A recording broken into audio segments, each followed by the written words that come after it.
Je vous présente un exemple pour illustrer les effets néfastes que peut entraîner le faux tour de table.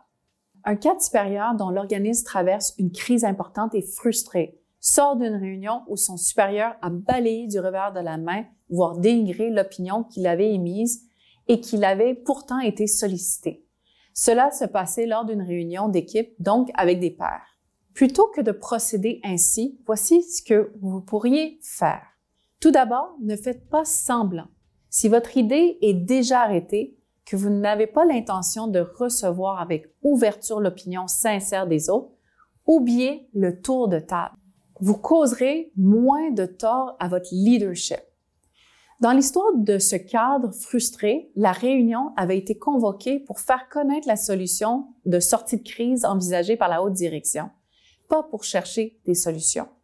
Le supérieur avait donc exposé sa solution, puis avait demandé au cadre leur opinion franche et leurs idées.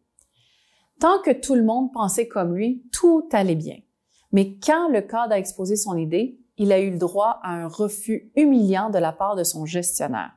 Le comportement incohérent du gestionnaire, je vous demande d'être franc, mais je veux pas vraiment que vous donniez votre opinion, ébranle non seulement la confiance que les autres ont de lui, en son jugement et en son leadership. De plus, l'attitude méprisante du gestionnaire qui a démoli l'opinion divergente devant tout le monde a aussi eu un effet négatif sur l'engagement du cadre qui avait eu le malheur de s'exprimer. Il a ressenti le refus d'entendre son idée comme un désaveu et il est sorti démoralisé de la réunion. Son désir de s'engager activement dans la recherche de solutions a été largement entaché. Si les gens autour de la table ne peuvent pas exprimer leurs idées en toute confiance, soyez certains qu'ils vont les garder pour eux. Cela tue toute créativité et du coup freine l'innovation au sein des équipes. Toutes les idées ne sont pas géniales, mais toute idée est perfectible. Encore faut-il avoir l'ouverture d'esprit pour les entendre.